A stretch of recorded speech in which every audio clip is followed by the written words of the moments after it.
جیم بسم اللہ الرحمن الرحیم۔ عزیزان من، آج مئی 1982 کی 21 تاریخ ہے اور درس قرآن کریم کا آغاز سورہ الحجرات سے ہوتا ہے، 49ویں سورت 49۔ سابقہ سورہ الفتح تھی، آپ نے وہاں دیکھا تھا کہ فتح مکہ کے قریب آپ پہنچے تھے۔ اس سے اگلے سال مکہ فتح ہوا، خیبر فتح ہوا، تو گویا اب اسلامی مملکت اپنی تشکیل کے آخری مرحلہ میں پہنچ رہی تھی۔ اسے یاد رکھیے کہ اسلام صرف اپنی آزاد مملکت ہی میں بروئے کار آ سکتا ہے۔ یہ مذہب نہیں ہے کہ مملکت اور حکومت کسی قسم کی ہو، اس میں اپنے طور پر خدا کی پوجا پاٹ پرستش بھگتی کر لی جائے تو مذہب کا مقصد پورا ہو جاتا ہے۔ اس میں خدا کے قوانین و احکام کو مملکت کے قانون کی حیثیت سے نافذ کرنا ہوتا ہے، اور یہ صرف قانون کی نافذ کرنے کی بات نہیں بلکہ پورے معاشرہ کو بدلنا ہوتا ہے، اور اس کی ابتدا خود افراد کے اندر ایک تبدیلی پیدا کرنے سے ہوتی ہے۔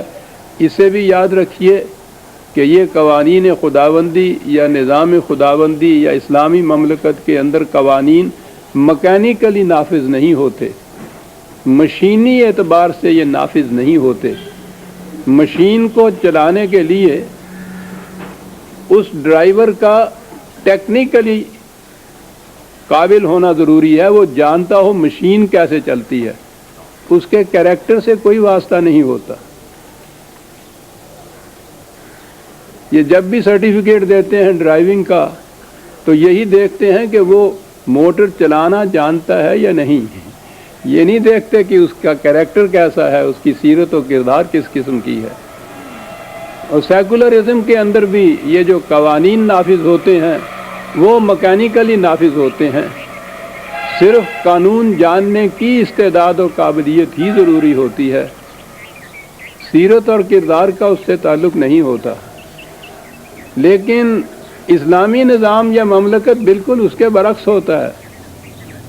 یہاں سب سے پہلے افراد کی سیرت اور کردار کی تطہیر ہوتی ہے، اس کی پاکیزگی ہوتی ہے، اور اس قسم کے کردار کے لوگ جب اس نظام کو قائم کرتے ہیں تو پھر وہ صحیح معنی میں اسلامی نظام بنتا ہے۔ تو یہ مرحلہ بڑا لمبا ہے۔ اسلامی مملکت کسی ملک کو فتح کرنے سے نہیں قائم ہو سکتی، بنی بنائی ہوئی نہیں مل سکتی۔ اور یہ وہ تھا پروگرام کہ جو ہم دیکھتے ہیں کہ نبی اکرم صلی اللہ علیہ وسلم کی مکے کی 13 سالہ زندگی، جس میں عام معیاروں کے مطابق نظر آتا ہے کہ کچھ ہو ہی نہیں رہا تھا، در حقیقت سب کچھ وہیں ہو رہا تھا۔ وہاں افراد کی تربیت ہو رہی تھی، تعلیم دی جا رہی تھی، انہیں تیار کیا جا رہا تھا اتنی بڑی ذمہ داری کو سنبھالنے کے لیے۔ پھر مدینے کے اندر آ کے بھی ابتدا تو ہو گئی تھی، چھوٹے سے پیمانے ہی سے صحیح، مملکت کی۔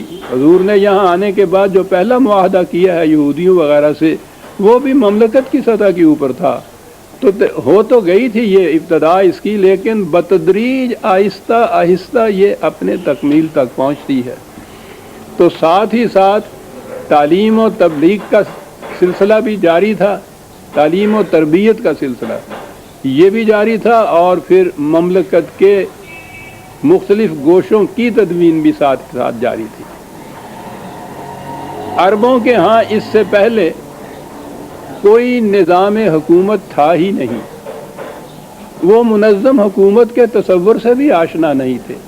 ان کی قبائلی زندگی تھی، جسے آپ پنچایتی زندگی آج کہہ لیجئے، گاؤں کی زندگی آج کہہ لیجئے، کہ کوئی معاملہ بھی ہو گاؤں کی پنچایت وہ بیٹھتے تھی، بڑے بوڑھے ان میں سے کچھ فیصلہ دے دیتے تھے، اس فیصلے کے اوپر عمل ہو جاتا تھا۔ منظم حکومت کو وہ جانتے ہی نہیں تھے۔ تو پہلی چیز تو انہیں جب یہ منظم حکومت یا مملکت قائم ہوئی تو اس کے آداب و قواعد اور قوانین جو تھے ان کی بھی تعلیم دینی پڑی۔ پھر ان کی تہذیب اور تمدن کی سطح یہ تھی، آپ دیکھیں گے اگر صرف قرآن سے ہی دیکھا جائے کہ وہ سطح کیا تھی تو کیفیت یہ ہے، قرآن ان سے یہ کہتا ہے کہ بابا کہیں کسی کے گھر سے کوئی چیز مانگنی ہو تو باہر کھڑے ہو کے آواز دے کے مانگا کرتے ہیں، یوں ہی چھپا چھپ گھر کے اندر نہیں چلے جایا کرتے۔ ان سے یہ بھی کہا جاتا تھا کہ اگر تمہیں کھانے پہ بلایا جائے تو یہ نہ کیا کرو کہ ہانڈیاں ابھی چولہے پہ رکھی ہوئی ہیں اور تم آگے بیٹھ جاؤ اور اس کے بعد کھانے کے بعد وہیں اپنے گپ شپ میں لگ جاؤ۔ تمہیں پتہ ہے کہ اہل خانہ کو کتنی تکلیف ہوتی ہے اس سے۔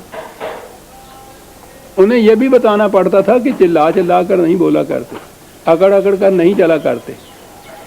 یعنی یہ جو چھوٹی چھوٹی آداب معاشرت جسے ہم کہتے ہیں انہیں اس کی بھی تعلیم دینی پڑتی تھی۔ تو گویا معلوم ہوا کہ تعلیم تہذیب اور تمدن کی وہ کم از کم جو سطح کوئی ہو سکتی ہے یہ اس کے اوپر تھے۔ یہی لوگ تھے یہ عرب کہ جو اسلام لائے، اور پھر اس تعلیم اور تربیت کا نتیجہ یہ تھا کہ ہزارہ سال پر مشتمل ایران اور روما کی تہذیبیں ان کے ہاتھوں سے یہ نہیں کہ الٹ پلٹ ہو گئیں بلکہ ان کی جگہ ایک صحیح ایسا نظام تہذیب و تمدن قائم کیا کہ جس کی روشنیاں آج تک دنیا کے اندر جاری ہیں انہی عربوں کے ہاتھوں۔ لیکن اس وقت کیفیت یہ تھی۔ اب ہم اس مقام پہ پہنچ رہے ہیں۔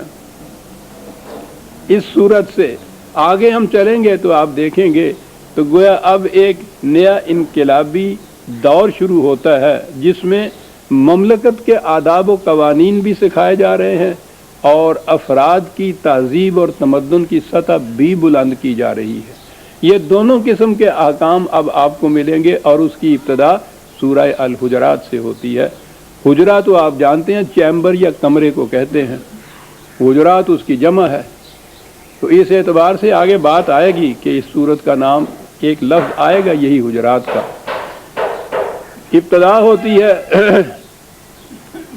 یا ایھا الذین آمنوا لا تقدموا بین یدی اللہ ورسولہ واتقوا اللہ ان اللہ سمیع علیم۔ پہلی ہی آیت میں ایک منظم حکومت کا بنیادی قاعدہ یا قانون جو ہے اسے سامنے لائے گئے۔ اس سے پہلے میں نے عرض کیا ہے نا کہ ان کی زندگی بالکل انفرادی زندگی یا زیادہ سے زیادہ قبائلی زندگی، پنچایتی زندگی تھی۔ لیکن اب تو ایک مملکت ہے، ایک جماعت ہے منظم، اس کا ایک سربراہ ہے، اس کے قاعدے ہیں، قانون ہے۔ شورائیت سب سے پہلے اس کا بنیادی قاعدہ تھا، مشورہ کیا جاتا تھا، اس مشورے کے بعد سربراہ مملکت فیصلہ لیتا تھا، اس فیصلہ کو نافذ کیا جاتا تھا، اس کا اتباع ضروری تھا۔ تو پہلی بات تو ان سے یہ کہی کہ جب تک یہ فیصلہ نہ ہو جائے اس مرکز کی طرف سے کسی معاملہ کے متعلق یوں ہی کوئی قدم نہ اٹھا لیا کرو، اپنے ہی طور کے اوپر فیصلہ کر کے کہ اس میں یہ ہونا چاہیے اور آپ اس کے اوپر عملی اقدام بھی شروع کر دیں۔ انتظار کیا کرو۔ اب یہ معاملہ ایک نظم و نسق کے تابع طے ہوں گے یہ معاملات جو ہے، اور اس کا یہ طریق ہوگا کہ سربراہ مملکت امت کے مشورے سے کوئی فیصلہ لے گا اور اس فیصلے کے اوپر کاربند ہوا جائے گا۔ یہ جو ہے کہ لا تقدموا بین یدی اللہ ورسولہ، یعنی ان کے فیصلے سے پہلے ہی کوئی فیصلہ نہ کر لیا کرو اور کوئی قدم نہ اٹھا لیا جائے۔ پہلی چیز تو یہ کہی۔ یہاں ایک اصطلاح آئی ہے،